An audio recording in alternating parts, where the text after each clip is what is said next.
Good morning, જય શ્રી સ્વામિનારાયણ. આજથી આપણે આપણું પ્રકરણ 14 નૈસર્ગિક સ્ત્રોતોનો અભ્યાસ શરૂ કરીશું. આપણે જોશું પૃથ્વી પર જીવન આવેલું છે.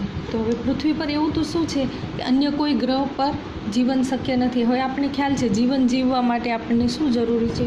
સૌ પ્રથમ તો ખોરાક, હવા, પાણી આપણે લઈએ છીએ. આની સાથે સાથે શું જોઈએ, અનુકૂળ તાપમાન વધી જાય તો પણ આપણું જીવન શક્ય નથી. તો અનુકૂળ તાપમાન, આ બધા શું છે, જીવન જીવવા માટેના આપણને જરૂરી પરિબળો છે. અને આ બધા દરેક પરિબળો આપણને ક્યાં આવેલા છે, આપણી પૃથ્વી પર આપણને મળી રહે છે. એટલે પૃથ્વી પર શું છે, જીવન શક્ય છે, અધરવાઇઝ ન હોત. તો હવે આપણે ખબર છે જીવન માટે આવશ્યક તાપમાન, વધુ માત્રામાં તાપમાન હોય તો પણ ન જીવી શકીએ ને. એટલે કે જીવન માટે આવશ્યક તાપમાન, પછી આપણે પાણીની જરૂર છે તો વધુ માત્રામાં પાણી પણ પૃથ્વી પર અવેલેબલ છે. ખોરાક, પૃથ્વી પર આપણને પૃથ્વી પર સજીવોની મૂળભૂત આવશ્યકતાઓની પૂર્તિ કેવી રીતે થાય છે, સરળતાથી થાય છે. સૂર્યમાંથી આપણને શું પ્રાપ્ત થાય છે, ઉર્જા પ્રાપ્ત થાય છે. સૂર્યમાંથી આપણને શું પ્રાપ્ત થાય છે, ઉર્જા. એટલે પણ પૃથ્વી પર જીવન શક્ય છે. એટલે દરેકે દરેક પરિબળ આપણને ક્યાંથી મળી રહે છે, આપણી પૃથ્વીમાં આપણને મળી રહે છે. એટલે તો પૃથ્વી પર શું છે, જીવન શક્ય છે.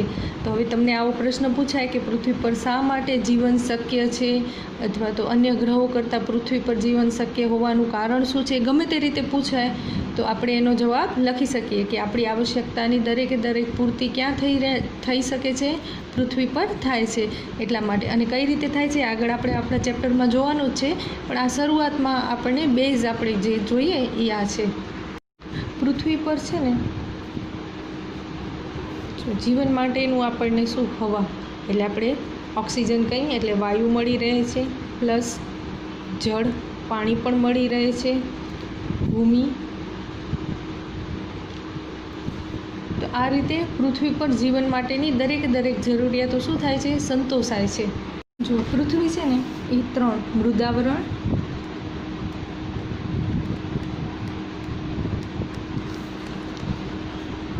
વાતાવરણ અને જલાવરણ એની બનેલી છે. તો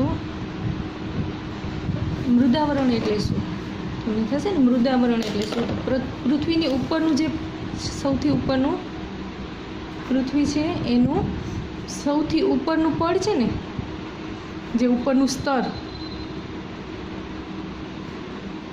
એ શું છે, મૃદાવરણ. પછી વાતાવરણ. હવે વાતાવરણ એટલે સમગ્ર પૃથ્વીને જે આજુબાજુનું જે પણ કાંઈ હવાથી, વાયુથી ઢંકાયેલો જે ભાગ છે, આવરણ છે, એને શું કહેવાશે, વાતાવરણ. તો એને લખીએ તો કઈ રીતે, કે સમગ્ર પૃથ્વીને ચાદરની જેમ શું કહેવાય, ઢાંકતા વાયુ કે હવાનું આવરણ છે એને શું કહીશું, એને આપણે વાતાવરણ કહીશું. શું કહીશું, વાતાવરણ. હવે છે જલાવરણ. હવે આ તો નામ પરથી તમને ખ્યાલ આવશે કે પૃથ્વીના ભૂગર્ભ જળ, એટલે કે જે ભાગ પાણીથી આવેલું છે એ બધું શું છે, જલાવરણ. એટલે પૃથ્વી પર લગભગ છે ને 75% પાણી છે. 75, તમે આગલા ધોરણમાં બધું ભણ્યા જ છો. પૃથ્વી પર 75% પાણી છે. એટલે કે ભૂગર્ભ જળ સહિત શું કહેવાશે, જલાવરણ.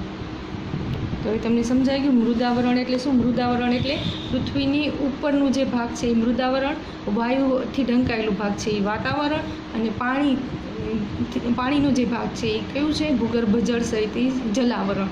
તો હવે આ તમને સમજાઈ ગયું. નેક્સ્ટ છે જીવાવરણ. હવે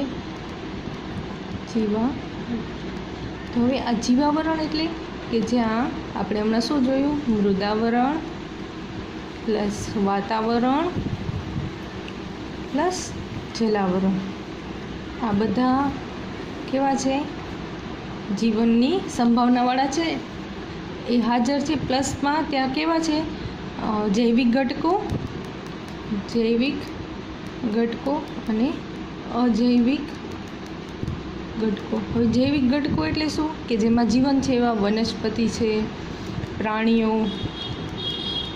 પછી બીજું શું છે જૈવિક ઘટકો? સૂક્ષ્મજીવો.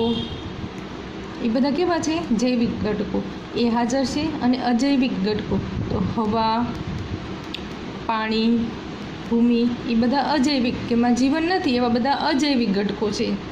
તો આ બધું હાજર છે, તે એ બધું હાજર છે જેના કારણે શું બને છે? જીવાવરણ. શું બને છે? જીવાવરણ. એટલે કે જીવન શક્ય બને છે ને. તો હવે પરીક્ષામાં તમને છે ને એક તો પૃથ્વી આખું આ પૂછાય છે, પ્લસમાં અલગથી મૃદાવરણ, વાતાવરણ, જલાવરણની વ્યાખ્યા. આગળ આપણે જોયું એમ પૃથ્વી પર શા માટે જીવન શક્ય છે એવો પ્રશ્ન પણ પૂછાય છે.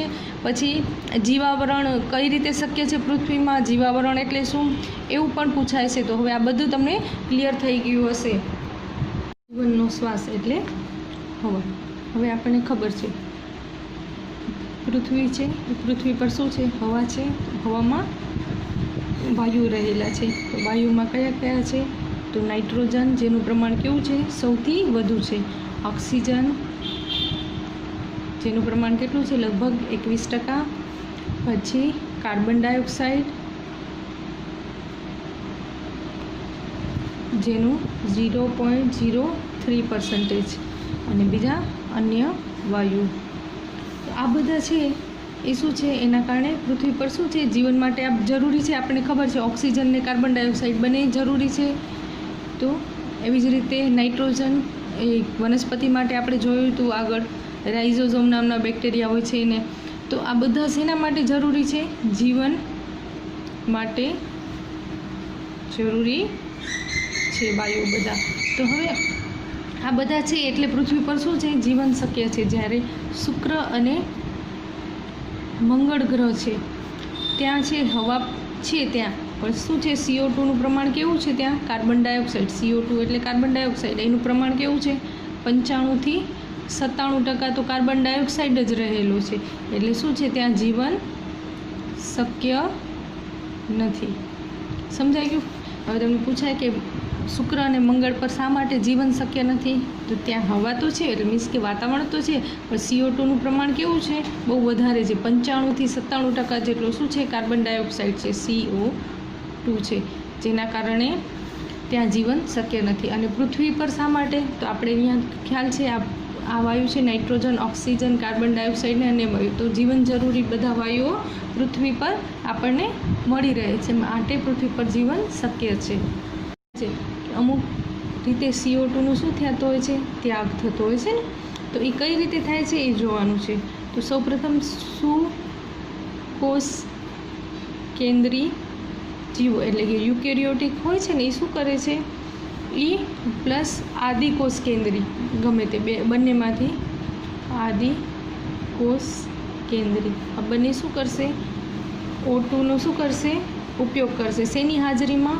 પાણીની હાજરીમાં. અને શું કરશે? CO2 મુક્ત કરશે. એટલે સુકોષ કેન્દ્રી જીવો અથવા તો આદિકોષ કેન્દ્રી અને યુકેરિયોટિક એ શું કરશે? ઓક્સિજન અને હાઇડ્રોજનનો ઉપયોગ કરી અને કાર્બન ડાયોક્સાઇડ શું કરશે? મુક્ત કરશે, મતલબ ત્યાગ કરશે.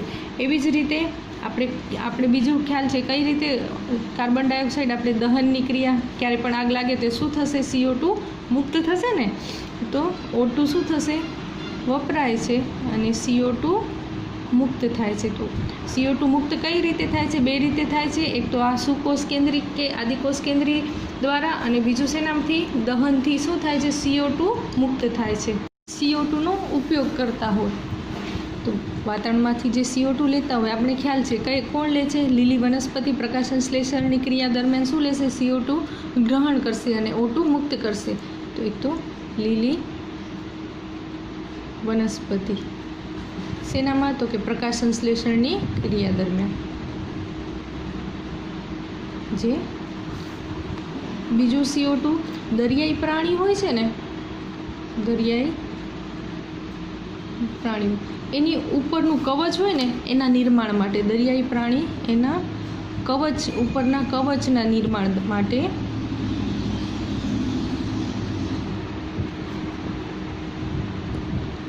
કવચનું નિર્માણ કરવું હશે ને ત્યારે જે પાણીમાં જે કાર્બોનેટ હશે ને એનો ઉપયોગ કરશે. પાણીમાં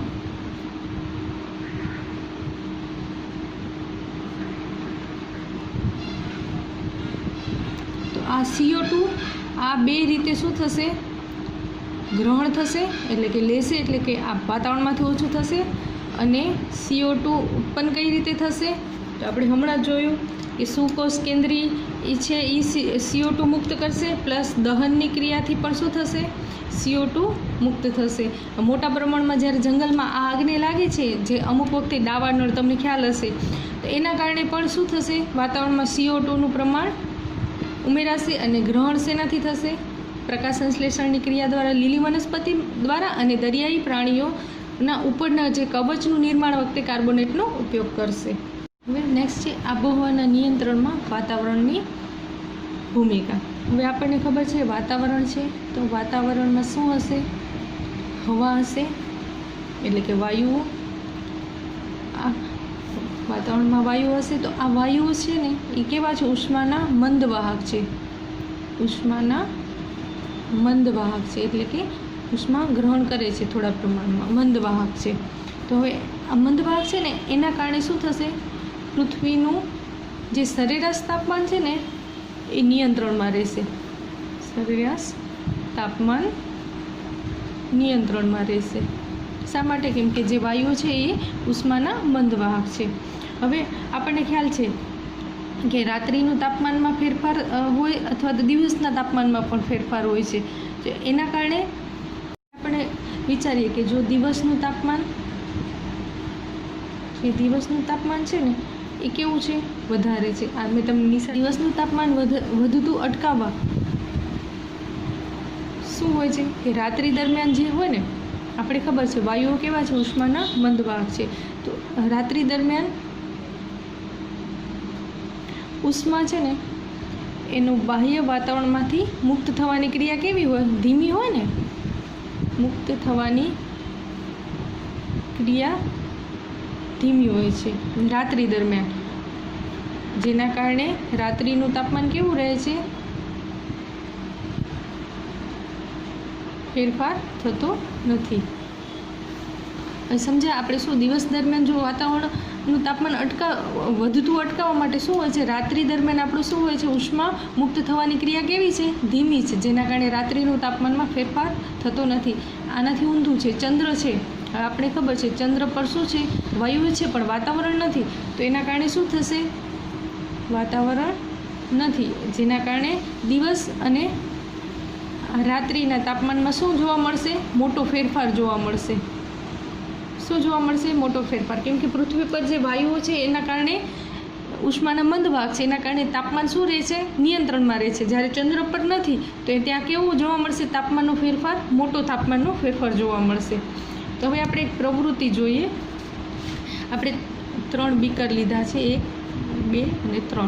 આ 3 બીકરમાં, એક બીકરમાં પાણી ભર્યું છે, બીજા બીકરમાં રેતી ભરી છે, રેતી અથવા માટી, અને આ ચોથું બીકર છે ને એમાં એક બંધ બોટલ મૂકેલી છે, હવા ભરેલી. આવું વિચારી શું છે, બંધ બોટલ. અને આને આપણે ક્યાં મૂકી છે, સૂર્યપ્રકાશની હાજરીમાં મૂકી દીધી છે. તો હવે સૌથી પહેલાં ગરમ કયું શું થશે, રેતી થશે ને. સૌ પ્રથમ ગરમ કયું થશે, રેતી થશે. અને સૌથી વધારે ઉષ્મા એટલે કે તાપમાન શેમાં હશે, બોટલમાં હશે. હવે તમે વિચારી શકો છો આ બંધ બોટલમાં શા માટે વધારે હશે. તમે જ્યારે કાર હોય છે એકદમ બંધ પડી હોય છે, અને પછી તમે જ્યારે જાઓ છો તો એનું અંદરનું વાતાવરણ કેવું હોય છે, એકદમ ગરમ હોય છે ને. એવી જ રીતે આ બંધ બોટલ હશે, એમાં શું હશે, સૌથી વધુ ઉષ્મા એટલે કે ગરમીનો સંગ્રહ થયો હશે. અને સૌથી પહેલાં ઠંડુ થવાનો દર પણ કોનો હશે, રેતીમાં સૌથી પ્રથમ ઠંડક થશે. આના ઉપરથી હવે આપણને દિવસ અને રાત્રિના વાતાવરણમાં હવાનું ઉત્પન્ન એ બધું જોવાનું છે. તો આ પ્રયોગ આપણે ખાલી સમજ માટે યાદ રાખશું કે રેતી છે તો સૌથી પહેલાં ગરમ થાય છે, પછી પાણી થાય છે. બંધ વાતાવરણ, બંધ બોટલમાં ઉષ્મા કેવી હોય છે, વધારે હોય છે. પવનની લહેરોનું સર્જન કેવી રીતે થાય છે. હવે સૂર્યના કિરણો છે એ આપણા જમીન પર આવે છે એટલે જમીન અને પાણી એનું શું કરશે? શોષણ કરશે. હવે શોષણ થઈ જશે ને, બાકીના જે હશે ને એનું શું કરશે? એનું પરાવર્તન થશે. કિરણો આવ્યા, અમુક ભાગનું શું થશે? જમીન ને પાણી શોષણ કરશે ને બાકી જે હશે એનું શું થશે? પરાવર્તન થશે.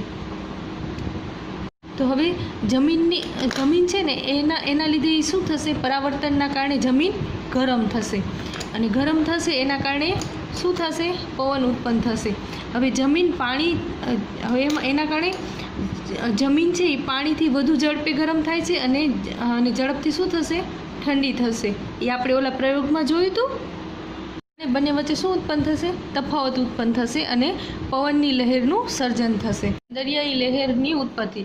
તો દિવસે સમુદ્ર અને જમીન બંનેમાંથી જમીન કેવી થશે? ઝડપી ગરમ થશે. મતલબ કે દિવસે જમીન વધુ ગરમ હશે. કોની કમ્પેરમાં? દરિયાઈ સમુદ્રના પાણીની કમ્પેરમાં જમીન વધારે. આપણે આગળ જ ઓલો પ્રયોગ જોયો તો એનામાં આપણે જોયું હતું. હવે જમીન શું હશે? વધુ ગરમ હશે એટલે એના દબાણ કેવું હશે? ઓછા દબાણે. અને સમુદ્ર કેવું હશે? ઓછું ગરમ હશે એટલે એની બાજુ કેવું હશે? વધુ દબાણ હશે. તો હંમેશા હવાની ગતિ છે ને એ વધુ દબાણથી કઈ બાજુ થાય? ઓછા દબાણ તરફ થાય. એટલે વધુ દબાણ ક્યાં હશે? સમુદ્રમાં હશે. તો આ સમુદ્રથી જમીન તરફ શું થશે? હવાની લહેર ઉત્પન્ન થશે. આ રીતે દરિયાઈ લહેર ઉત્પન્ન થાય છે. હવે તમને સમજાઈ ગયું હશે કે દરિયાઈ લહેર શા માટે ઉત્પન્ન થાય છે? દિવસે પવન શા માટે ઉત્પન્ન થાય છે? ત્યાં વધુ દબાણ હશે ત્યાંથી ઓછા દબાણ તરફ હવાની લહેર ઉત્પન્ન થશે. વરસાદ એટલે કે આપણે ખબર છે દિવસ દરમિયાન સૂર્યની ગરમીના કારણે જળ સ્ત્રોત એટલે કે પાણી જે છે એ શું થાય છે?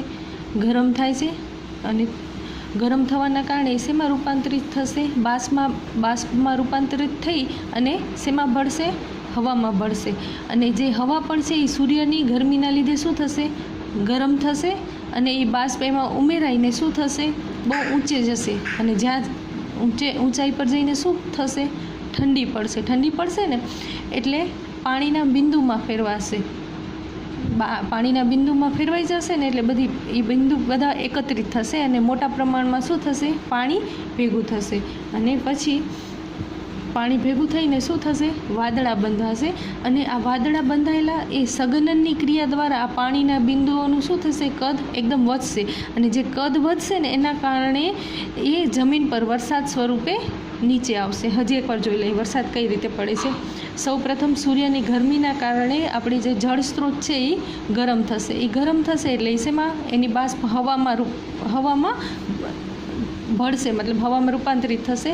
હવામાં ભળ્યા બાદ હવા પણ શું થશે? સૂર્યની ગરમીના લીધે ગરમ થશે અને એ બાષ્પ ઊંચાઈએ જશે. ઊંચાઈએ જઈને શું થશે? ઠંડી પડવા માંડશે. ઠંડી પડશે એટલે શેમાં ફેરવાશે? પાણીના બિંદુમાં ફેરવાશે. અને આ બિંદુ શું થશે? એકત્રિત થઈ અને મોટા પ્રમાણમાં એકત્રિત થશે એટલે મોટા પ્રમાણમાં પાણી ભેગું થશે અને જેના કારણે શું થશે? વાદળા બંધાશે. અને આ વાદળા છે એ સઘનનની ક્રિયા દ્વારા આ બધું એકદમ ભેગા થશે જેના કારણે એનું કદ એકદમ વધી જશે અને કદ વધવાના કારણે જમીન પર વરસાદ સ્વરૂપે પડશે. આમ વરસાદ પડવાની ક્રિયા. આમ ક્યારેક હવાનું તાપમાન ખૂબ જ ઓછું થઈ જાય ત્યારે હિમવર્ષા કે કરાના સ્વરૂપમાં પણ રૂપાંતરિત થાય છે. આ જે છે એ એકદમ હવાનું તાપમાન કેવું થઈ જાય? ખૂબ ઓછું થઈ જાય ત્યારે હિમવર્ષા કે કરાના સ્વરૂપમાં પણ વરસાદ પડે છે. હવાનું પ્રદૂષણ એટલે કે વાયુ પ્રદૂષણ છે એ હવામાં હાનિકારક પદાર્થોના ઉમેરવાના કારણે અથવા તો ગુણવત્તામાં ઘટાડા થવાના કારણે શું થાય છે? હવાનું પ્રદૂષણ થાય છે. હવાનું પ્રદૂષણ કોલસા, પેટ્રોલિયમ પદાર્થ જેવા કે અશ્મિ બળતણોના દહન સાથે તેમાં ઓછી માત્રામાં રહેલા નાઇટ્રોજન, સલ્ફરના દહનથી વગેરેના કારણે હવાનું પ્રદૂષણ થાય છે. હવાના પ્રદૂષણ હાનિકારક અસરો. હવાના પ્રદૂષણની હાનિકારક અસરો. હવામાં ઉમેરાતું નાઇટ્રોજન અને સલ્ફર ડાયોક્સાઇડ શેમાં શ્વાસમાં લેવા માટે કેવું છે? નુકસાનકારક છે. જે પ્રદૂષિત હવા શ્વાસ લેવામાં આવે તો હૃદયરોગ, એલર્જી, કેન્સર વગેરે પણ થઈ શકે છે. હવામાં રહેલો સલ્ફર અને નાઇટ્રોજન ઓક્સાઇડ વરસાદના પાણી સાથે ભળીને એસિડ વર્ષા કરે છે. તેનાથી ત્વચા પર અને ભૂમિ, પાણી સતત બધા શું થાય છે? પ્રદૂષિત થાય છે અને હાનિ પહોંચે છે. હાઇડ્રોકાર્બન પ્રદૂષકો નિલંબિત કણો સ્વરૂપે વધારે માત્રામાં હોય તો વાતાવરણ કેવું? ધૂંધળું. શિયાળામાં નિલંબિત કણો સાથે પાણી સંગઠિત થઈ ધુમ્મસ સ્વરૂપે વાહનમાં અકસ્માતની નોંધણી છે. આમ હવાનું પ્રદૂષણ એ ખૂબ જ હાનિકારક છે મનુષ્ય માટે. હવે મનુષ્ય દ્વારા વાહનોના ધુમાડા, ઉદ્યોગોમાંથી મુક્ત થતા ધુમાડા અને કોલસા, પેટ્રોલિયમ જેવા બળતણના ઉપયોગથી શું થાય છે? હવાનું પ્રદૂષણ મનુષ્ય દ્વારા ફેલાય. પાણી, આપણે ખબર છે પૃથ્વી ઉપર પાણી કેટલું છે? 75% પાણી છે અને સપાટીય જળ છે એમાં ખારું પાણી પણ છે અને મીઠું પાણી છે. ખારું પાણી શું છે? મોટાભાગનું પાણી ખારું છે જે સમુદ્રમાં હોય છે. અને મીઠું પાણી જે છે એ કેવું છે? ઓછા પ્રમાણમાં છે. નદી, ઝરણા, તળાવ વગેરેનું પાણી કેવું છે? મીઠું છે. તેમજ ધ્રુવ પર બરફ સ્વરૂપે જે હોય છે ને એ કેવો છે? આચ્છાદિત પર્વત એ મીઠું પાણી છે, પણ કયા? ઘન સ્વરૂપે છે. પાણીનું મહત્ત્વ આપણા જીવનમાં શું છે? તો પાણી વગર પ્રથમ તો જીવન જ શક્ય નથી, પણ આપણા શરીરમાં કઈ રીતે? તો કોષીય પ્રક્રિયામાં માધ્યમ તરીકે જરૂરી હોય છે. પછી શરીરની કોષીય પ્રક્રિયામાં દ્રાવ્ય થાય ને, એટલે કે આપણા શરીરના જે કણો છે એમાં દ્રાવ્ય થવા માટે, પ્લસમાં શરીરના એક ભાગથી બીજા ભાગે કાંઈ પણ વહન કરવું હોય તો એના માટે પણ શું? પાણી જરૂરી છે. હવે સ્થળ જ પ્રાણી છે એટલે કે મીઠા પાણીમાં રહેતા હોય ને એના જરૂરિયાત માટે કેવું પાણી જરૂરી છે? મીઠું પાણી જરૂરી છે. ખારા પાણીમાં સાર હોય એના કારણે એનું શું થાય છે? મૃત્યુ થાય છે. એટલે પાણી આપણા માટે ખૂબ જ મહત્ત્વનું છે. જળ પ્રદૂષણ. હવે આપણને ખબર છે જળ પ્રદૂષણ એટલે શું? પાણીમાં હાનિકારક પદાર્થો ઉમેરાય તો એ કેવું થઈ જાય? ખરાબ થાય. એટલે એ જળ પ્રદૂષિત થયું, એટલે જળ પ્રદૂષણ કહેવામાં આવે. તો હવે આ કઈ રીતે થાય? તો ખેતરોમાં ઉપયોગમાં લેવાતા રાસાયણિક ખાતર છે એના ઉપર કીટનાશક આપણે જે છાંટીએ છીએ એના કારણે શું થાય છે? એ ભાગ એનું જમીનમાં દ્રાવ્ય થાય, પછી શું થાય? પાણી, વરસાદ પડે ને પાણી નદીઓમાં જાય ને એ રીતે પણ પાણી શું થઈ જાય? પ્રદૂષિત થાય. પ્લસ શહેર કે નગરના ગટરનું પાણી પણ આપણે શુદ્ધ પાણીમાં ઉમેરાતું હોય તો એ રીતે ઔદ્યોગિક કચરો છે એના દ્વારા પણ પાણી શું થઈ જાય છે? પ્રદૂષિત થઈ જાય છે. અને કેટલીક વિશિષ્ટ ઉદ્યોગો જેવા કે પાવર પ્લાન્ટ, થર્મલ પ્લાન્ટ, એમાં સ્ટેશનમાં ઠંડક જાળવી રાખવા માટે પાણીનો ઉપયોગ થાય છે અને તે ગંદા પાણીને શું કરવામાં આવે છે? જળાશયમાં છોડી મૂકવામાં આવે છે. આ બધી રીતે શું થઈ જાય છે? પાણી પ્રદૂષિત થાય છે. હવે એની અસર શું થાય છે? પાણી પ્રદૂષિત થયા તો એ પાણી પ્રદૂષિત થાય એના કારણે જળાશયોમાં અનૈચ્છિક પદાર્થો જેવા કે ખેતરોમાં ઉપયોગમાં લેવાતા જંતુનાશક ખાતરો વગેરે એમાં ભળે છે અને એના કારણે શું થાય છે? પાણીમાં પ્રદૂષિત થાય છે, જેના કારણે રોગ થાય છે, જેમ કે સાર વધી જાય છે. પછી ઘણીવાર પાણી પ્રદૂષિત થવાના કારણે કોલેરા, ટાઇફોઇડ જેવા રોગો ફેલાય છે. બેક્ટેરિયા પાણીમાં જવાથી પાણીજન્ય રોગો થવાની વધારે સંભાવના રહે છે. એ જ રીતે જળાશયમાં વસવાટ કરતી વનસ્પતિ, પ્રાણીઓ એ બધાને શું થાય છે?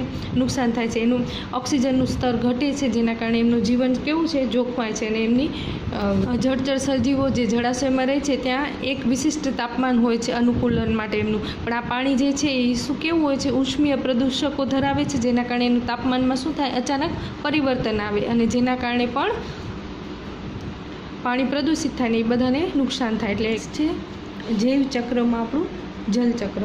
હવે આપણને ખ્યાલ જ છે, હમણાં આપણે જોયું હતું વરસાદ કઈ રીતે પડે છે. તો જીવાવરણમાં આપણે સમજ્યા એ જ રીતે જળ સ્ત્રોત પાણીનું બાષ્પીભવન થતાં બાષ્પમાં ફેરવાશે અને વાતાવરણમાં જાય છે. આ બાષ્પ ઠંડી પડી વરસાદ સ્વરૂપે પાછી આવશે. આ જ રીતે પૃથ્વી સપાટી પર પડે છે અને નદીઓ દ્વારા પાણીના સમુદ્રમાં પહોંચે છે. અગેન પાછું આ જ રીતે આખું ચક્ર ચાલશે. અહીંયાથી પાણી બાષ્પ સ્વરૂપે હવામાં ભળશે, હવામાંથી વાદળો બંધાશે, પછી એનું સઘનન થશે ને વરસાદ કઈ રીતે પડે આપણે જોયું હતું. પાછું એ વરસાદ સ્વરૂપે પાછું આવશે, પાછું સમુદ્ર અને નદીઓમાં એ પાણી જશે અને અગેન આ ચક્ર ચાલ્યા કરશે. તો આ રીતે જલચક્ર છે એ કામ કરશે. આમ જલચક્ર એ ખરેખર મૃદાવરણ, વાતાવરણ એ જલાવરણના સજીવો વચ્ચે થતું પાણીનું ચક્ર. જલાવરણ, મૃદાવરણ અને વાતાવરણ ત્રણેયના એક ચક્ર છે, જેના કારણે આ થાય છે. હવે વરસાદ સ્વરૂપે પાણી પડે છે એ ઘણી વખત શું થાય છે? ભૂમિમાં શોષાઈ જાય છે અને ભૂમિય જળ તરીકે રહે છે. કેટલીક ભૂમિય જળ ઝરણા દ્વારા સપાટી પર આવે છે અને સપાટી પર આવે છે અને વરસાદ રૂપે આવતા પાણીનો કેટલોક ભાગ જળાશયો, નદીઓ, કૂવા વગેરેમાં જાય છે. આમ રોજિંદા ઉપયોગ માટે આ જળનો ઉપયોગ આપણે કરીએ છીએ. અને વનસ્પતિઓ મૂળ દ્વારા ભૂમિય જળનું શોષણ કરે છે અને આ રીતે પાછું આ પ્રાણીઓ પણ એનો ઉપયોગ કરે છે. આમ પાણી ઘણા બધા પાણી છે એ ઘણા બધા પદાર્થોને દ્રાવ્ય કરવા માટે જરૂરી હોય છે, જેમાં ઘણા બધા દ્રાવક પણ ઉમેરાય છે. આમ જેમાંથી ખનિજ પણ દ્રાવ્ય થાય છે. આ રીતે નદીના વહેતા પાણી દ્વારા ઘણા બધા પોષક દ્રવ્યો સપાટીથી દરિયા કે સમુદ્ર સુધી જાય છે. આમ દરિયાઈ સજીવોને પણ શું થાય છે, ઉપયોગી થાય છે. આમ જળચક્ર પૂરું કામ કરે છે. હવે નેક્સ્ટ છે આપણું નાઇટ્રોજન ચક્ર. આપણને ખ્યાલ જ છે કે વાતાવરણમાં સૌથી વધુ પ્રમાણમાં શું છે, નાઇટ્રોજન છે, જે 78% જેટલું વાતાવરણમાં છે. હવે આ નાઇટ્રોજનનો આપણે સીધો ઉપયોગ નથી કરી શકતા. એ નાઇટ્રોજનનું નાઇટ્રસ એટલે કે એના સારમાં રૂપાંતર થાય છે અને જે આપણે આમાં નાઇટ્રોજન છે એ શું છે, સજીવોના પ્રોટીનનો બંધારણીય એકમ એમિનો એસિડ તેમજ ન્યુક્લિક એસિડ એટલે કે RNA અને DNA જેવા જટિલ કાર્બનના અણુના નિર્માણ માટે પણ ખૂબ જરૂરી છે. હવે નાઇટ્રોજનનું સ્થાપન કઈ રીતે થાય છે? બધા જ સજીવો છે, આપણે હમણાં જ વાત કરીએ એમ સીધા જ નાઇટ્રોજનનો ઉપયોગ કરી શકતા નથી. એટલે વાતાવરણમાં નાઇટ્રોજન છે તેના શેમાં રૂપાંતર થશે? સારમાં રૂપાંતર થવાથી નાઇટ્રોજનનું સ્થાપન થાય કહેવામાં આવે છે. હવે આપણે બોલીએ ને નાઇટ્રોજનનું સ્થાપન થશે એટલે તમે સમજી જશો કે નાઇટ્રોજનનું એના સારમાં રૂપાંતર થયું છે. તો સૌપ્રથમ છે ને વીજળીનો ચમકારો થાય છે ને ત્યારે નાઇટ્રોજન ઓક્સાઇડનું નાઇટ્રસ ઓક્સાઇડમાં રૂપાંતર થાય છે અને જે વરસાદ સ્વરૂપે પાણી દ્વારા મૃદાવરણમાં આવે છે. અને એ મૃદાવરણમાં આવીને શેનામાં એનો પ્રવેશ થાય છે? જલાવરણમાં. કેમ કે પાણી સાથે આવે છે ને, જલાવરણમાં આવે છે ને ત્યારબાદ વિવિધ વનસ્પતિઓ એનો ઉપયોગ કરે છે. આપણે આગળ જ જોયું હતું કે સિમ્બિકુળની વનસ્પતિઓ છે એના વિશિષ્ટ પ્રકારના મૂળના કારણે શેનું થાય છે? નાઇટ્રોજનનું સ્થાપન થાય છે. જે રાઇઝોબિયમ નામના બેક્ટેરિયા હોય છે અને જે નાઇટ્રોજનનું સ્થાપન કરે છે. આમ એમ્બ્રોજનનું એમિનોફિકેશન દ્વારા એમોનિયામાં રૂપાંતરણ થાય છે, એટલે કે NH3માં રૂપાંતરણ થાય છે. અને હવે આનો ઉપયોગ NO2- NO3- એટલે કે નાઇટ્રેટ અને નાઇટ્રાટ સ્વરૂપે થાય છે. જે હવે જીવરસ એટલે પ્રાણીઓ ઉપયોગ કરશે એના દ્વારા લીલી વનસ્પતિ અને પાછું નાઇટ્રોજન શેમાં આવી જશે? વાતાવરણમાં. આ જ રીતે આખું પૂરું ચક્ર ફર્યા કરશે. છે કાર્બન ચક્ર. હવે આપણને ખ્યાલ જ છે પૃથ્વી પર કાર્બન વિવિધ સ્વરૂપે જોવા મળે છે. એમાં હીરો પણ કાર્બનનું જ સ્વરૂપ છે, ગ્રેફાઇટ પણ કાર્બનનું સ્વરૂપ છે. ગ્રેફાઇટ એટલે આપણે પેન્સિલની જણી હોય છે ને એ, અને હીરો તો હવે તમને ખ્યાલ જ છે બંને છે કાર્બનના સ્વરૂપ, પણ બંનેમાં કેટલી વિવિધતા જોવા મળે છે. તો હવે આપણને ખ્યાલ છે કે વાતાવરણમાં સંયોજનમાં કાર્બન ડાયોક્સાઇડ કઈ રીતે આવે છે? આપણે જોયું હતું કાર્બન ડાયોક્સાઇડ કઈ રીતે મુક્ત થાય છે અને કઈ રીતે ગ્રહણ થાય છે. યાદ કરો, આગળ સૌથી જોયેલું હતું. તો સજીવોમાં કાર્બનનું મહત્ત્વ બહુ છે, પહેલાં એ જોઈ લઈએ. તો શા માટે આપણે કાર્બનનું મહત્ત્વ છે? કેમ કે આપણા શરીરમાં કાર્બોદિત પદાર્થ, પછી પ્રોટીન, ચરબી, ન્યુક્લિક એસિડ અને વિટામિન બધા શેના પર આધારિત છે? કાર્બન પર આધારિત છે. પછી પ્રાણીઓનું બાહ્ય કંકાલ અને અંતઃકંકાલ છે એ કાર્બોનેટના ક્ષારોનું બનેલું છે. જ્યારે આપણે કાર્બન ડાયોક્સાઇડ આગળ જોયું હતું ત્યારે જ કીધું હતું ને કે દરિયાઈ પ્રાણીઓ છે એના બાહ્ય સ્તર બનાવવા માટે કાર્બોનેટનો ઉપયોગ કરે છે. તો હવે આ CO2 છે એનો ઉપયોગ કઈ રીતે થાય છે? તો ક્લોરોફિલ ધરાવતા બધા સજીવો તમને ખ્યાલ છે સૂર્યપ્રકાશની હાજરીમાં શું કરશે? પ્રકાશ સંશ્લેષણની ક્રિયા કરશે અને જેના દ્વારા શું કરશે? કાર્બન ડાયોક્સાઇડનો ઉપયોગ કરી અને પોતાની શક્તિ મેળવશે, એટલે ખોરાક બનાવશે જે ગ્લુકોઝમાં રૂપાંતરિત થશે. તો હવે આ છે અહીંયાથી આનું થયું કાર્બનિક પ્રાણીઓ છે એનો ઉપયોગ કરશે. આ જે વનસ્પતિ છે CO2 શ્વસન તથા વિઘટન દ્વારા કાર્બનિક સંયોજન એટલે પ્રાણીઓ દ્વારા જે છે એ કાર્બન ડાયોક્સાઇડ મુક્ત કરવામાં આવશે. એવી જ રીતે અકાર્બનિક અને કાર્બનિક આવરણો, પછી પેટ્રોલિયમ પેદાશનું દહન થાય ત્યારે પણ કાર્બન ડાયોક્સાઇડ ઉત્પન્ન થશે. એવી જ રીતે કોલસાનું દહન, પછી પાણીમાં કાર્બોનેટ ભળવાથી ચૂનાનો પથ્થર, એ બધા દ્વારા શું થશે? કાર્બન ડાયોક્સાઇડ ઉત્પન્ન થશે અને જેનો ઉપયોગ કોણ કરશે? લીલી વનસ્પતિ. આ રીતે કાર્બન ડાયોક્સાઇડનું બેલેન્સિંગ થશે, એટલે આમ વાતાવરણમાં CO2નું આખું ચક્ર જળવાઈ રહેશે. ગ્રીનહાઉસ અસર એટલે આપણું પૃથ્વીનું વાતાવરણ છે એનો તાપમાન કેવું રહે છે, મેન્ટેન રહે છે. હવે કેટલાક વાયુઓ છે ને એ શું હોય છે, પૃથ્વીમાંથી ઉષ્માને તેને બહારના વાતાવરણમાં જતા શું કરે છે, રોકે છે. તો આ પ્રકારના વાયુ પૃથ્વીના વાતાવરણમાં જો વધી જાય ને તો પૃથ્વીની ગરમી શું થઈ જશે, વધી જશે, અને તાપમાનમાં શું થાય, વધારો થાય. જે કાર્બન ડાયોક્સાઇડનું પ્રમાણ વધે તો પૃથ્વીના તાપમાનમાં શું થઈ જશે, વધારો થશે. એને આપણે શું કહીશું, ગ્રીન હાઉસ અસર કહીશું. હવે વિશ્વમાં છે ને આ ઉષ્મીયકરણના લીધે શું થશે, તો એક તો આપણને તાપમાન વધે એટલે ઉનાળો કેવો થઈ જશે, એકદમ આકરો થઈ જશે. હવે એના કારણે ધ્રુવ પ્રદેશનો બરફ શું થશે, ઓગળવા માંડશે. દરિયાઈ પાણી છે એની દરિયાઈ સપાટી ઊંચી આવશે, પછી દરિયાઈનું પાણીનું તાપમાન પણ વધશે. એના કારણે ત્યાં વસતા જીવોને પણ શું થશે, તકલીફ પડશે. પછી દરિયાઈ કાંઠાનો વિસ્તાર છે એ પાણી વધશે, બરફ ઓગળશે, પાણી એના કારણે પણ વધશે. તો એના કારણે દરિયાઈ વિસ્તાર શું થશે, ડૂબી જવાના. તમે હમણાં સમાચારમાં ઘણી જગ્યાએ આ જગ્યાનો દરિયા કિનારો એટલો આગળ આવી ગયો એવું તમે વાંચતા હશો. તો એ બધી શેની અસર છે, ગ્રીન હાઉસ અસરની અસર છે. પછી આબોહવાની પરિસ્થિતિ, હવે ઉનાળાની ગરમી જ વધશે, એના કારણે બધી ઋતુઓમાં શું થશે, આબોહવાકીય પરિસ્થિતિ પણ શું થશે, બદલશે. આ બધાને લીધે શું થશે, તે વાતાવરણમાં ખરાબ અસર થશે. હવે ગ્રીન હાઉસ વાયુઓ છે એ કયા કયા છે, મેઇન તો કાર્બન ડાયોક્સાઇડ છે, સાથે મિથેન, નાઇટ્રોજન ઓક્સાઇડ, N2O અને CFS એટલે ક્લોરોફ્લોરો કાર્બન. આ બધા કયા છે, ગ્રીન હાઉસ અસરને અસર કરતા વાયુઓ છે. નેક્સ્ટ છે આ ચેપ્ટરનો લાસ્ટ આપણો ઓક્સિજન ચક્ર. એકદમ ઇઝી અને તમને બધાને આવડે જ છે કે વાતાવરણમાં ઓક્સિજનનું પ્રમાણ કઈ રીતે બેલેન્સ થાય છે. તો પ્રકાશસંશ્લેષણની ક્રિયા દ્વારા શું થાય છે, વાતાવરણમાં ઓક્સિજન આવશે, કાર્બન ડાયોક્સાઇડ ગ્રહણ કરશે અને ઓક્સિજન આવશે, અને એ જ ઓક્સિજનને આપણે શું કરશું, શ્વસન દ્વારા ગ્રહણ કરશું ને, જેના કારણે વાતાવરણનો ઓક્સિજન કેવો થશે, બેલેન્સિંગ થશે. જ્યારે આપણે આ પ્રકાશસંશ્લેષણની ક્રિયામાં વનસ્પતિ જ્યારે એનો મુક્ત કરે છે ત્યારે એ શું બનાવે છે, પોતાની શક્તિ માટે ગ્લુકોઝ બનાવે છે ને, એ જ રીતે આપણે શ્વસન દ્વારા આપણે એને લેશું. એટલે આ રીતે શું થશે, ઓક્સિજનનું બેલેન્સિંગ થશે. નેક્સ્ટ વિડીયોમાં પાછા મળીશું. ત્યાં સુધી જય શ્રી સ્વામિનારાયણ.